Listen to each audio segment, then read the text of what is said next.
welcome back to the continuing director's commentary on Masters of the Universe Classics with me, your host, Scott ToyGuru Netilich.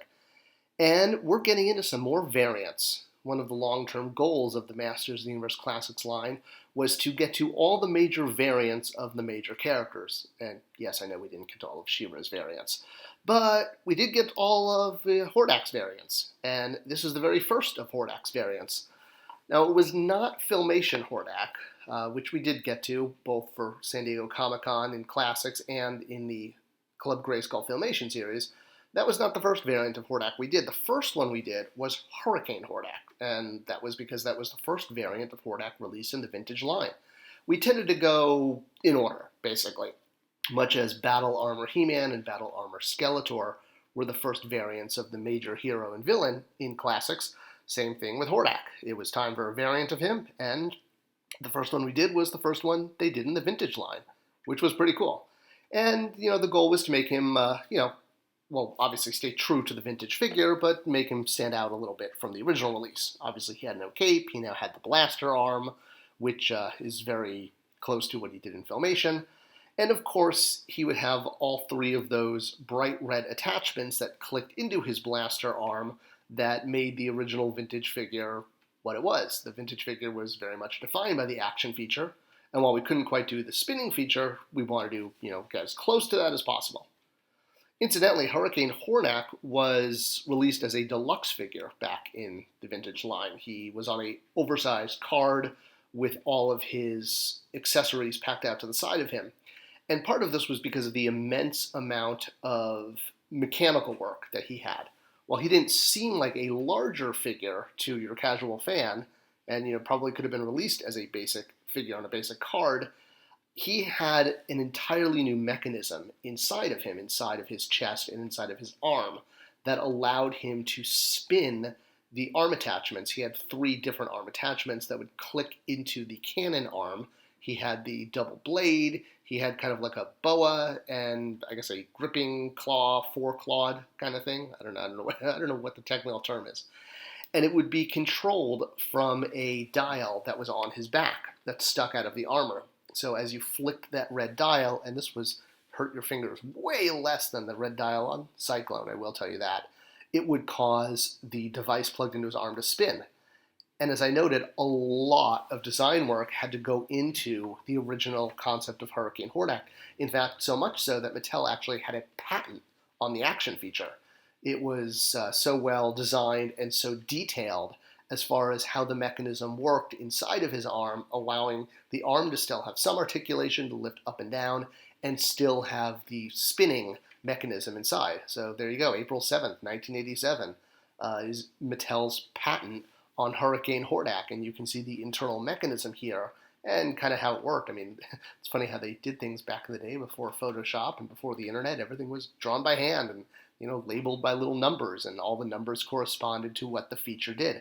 You had to send in multiple figures and multiple angles and show how all the pieces would come together and break apart. This is what's called an exploded view, seeing all of the mechanisms inside. So when it came time to updating Hurricane Hordak for the Classics line, he was one of our big reveals at San Diego Comic-Con, noting as the September 2011 figure. Wow, we are blasting through this line. And, updated, he looked great when the final product came out with his Vac Metalized armor, which we're going to get to that in a moment, coming with all three of the vintage attachments, and this time we made sure they were universally fit, as opposed to what happened with Roboto when the peg was reversed and the hole. And, packed out as a regular figure, not as a deluxe figure, as the vintage figure was, because he actually didn't have the mechanism inside of him. You had to manually replace the spinners and, spin them yourself. There was no dial. And we noted on his bio, because we were able to use all of the variant bios to expand the story of each character and tell kind of the next chapter. So we used this armor to tell the part of the story where he fights against Skeletor after he has already conquered Eternia, and Skeletor basically strikes back. And this is the armor he builds in order to fight against Skeletor, who is now risen from his banishment that Hordak put him in. So you can read more about that in the linked video here. So yeah, I mean, it wasn't just armor, but it also allowed us to continue the story along, which was great, because having all the variants of all the major characters, since we'd already established their origin in the first bio, the preceding bios for each variant became a great vehicle to push the story forward and to tell the next chapter, which we basically followed the plans for what was going to happen in the 2000X Mike Young production series, which, again, you can see flagged on that previous video. So, we need to talk about the Vac Metal. What is Vac Metal? Well, Vac Metal is this shiny, shiny gold surface on his armor, which the vintage figure had, and we really wanted to get that for the Classics figure because his shiny armor really defined kind of who he was. We didn't do Vac Metal on Hero when we released him, even though the vintage Hero figure was going to be Vac Metalized, as in the term to Vac Metal. So there you can see the vintage figure had the shiny armor, but the Classics figure did not. We kind of weren't far enough along in Classics that we were willing to experiment with this because there are some problems with Vac Metal. And actually I'm going to use this video as an opportunity to explain that. What is Vac Metal? So Vac Metal, and one of the best historic examples is the original Kenner C-3PO figure, which you can see here. He is probably one of the most famous Vac Metalized figures because he still holds up. There was no flaking, there was no problems with him, he was great. And there were a lot of other figures in the 80s that used this as well. One thing that all of these figures had in common was they basically had limited articulation. They didn't have ball joints, they just had sort of up and down movement of the arms or the head. So it made Vac Metalizing easier because of not just the process, but the type of material used.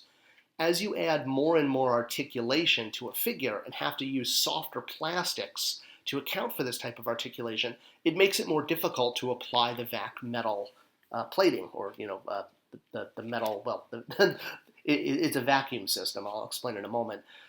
But essentially, the more a figure is like a statue or limited articulation, the easier it is to apply this. The more articulation, the more layers, armor, different things like that, it makes it more difficult.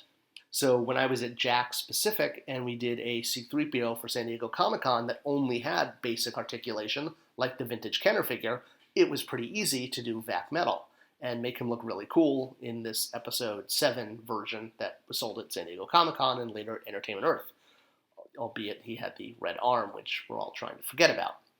So this is actually the mathematical formula for Vac Metalizing. I know, I'm not a scientist and I don't work in math, but here is the machine. So this is a Vac Metal machine, and what it does essentially is the machine evaporates metals, usually aluminum, inside a vacuum chamber, which is what you're looking at here. This is the vacuum chamber going up there on the right side.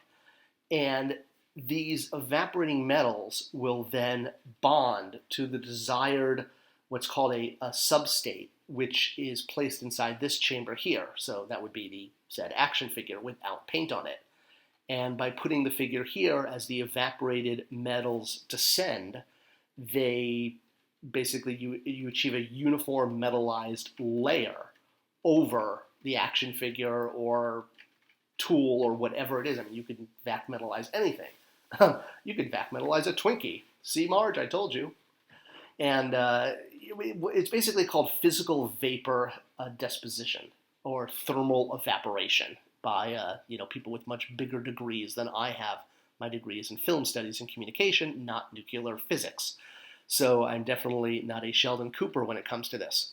But I do have a basic understanding that's been reviewed to me, I guess, by the designers I worked with on Vac Metal figures. And it's basically, it's evaporating metal. And then as the metal sinks down, going through this shutter and this cylinder shield, it hits the source and adheres to the figure, which is what causes it to look shiny and have a uniform surface, as if you painted it with metal. But it's not paint, it's evaporation.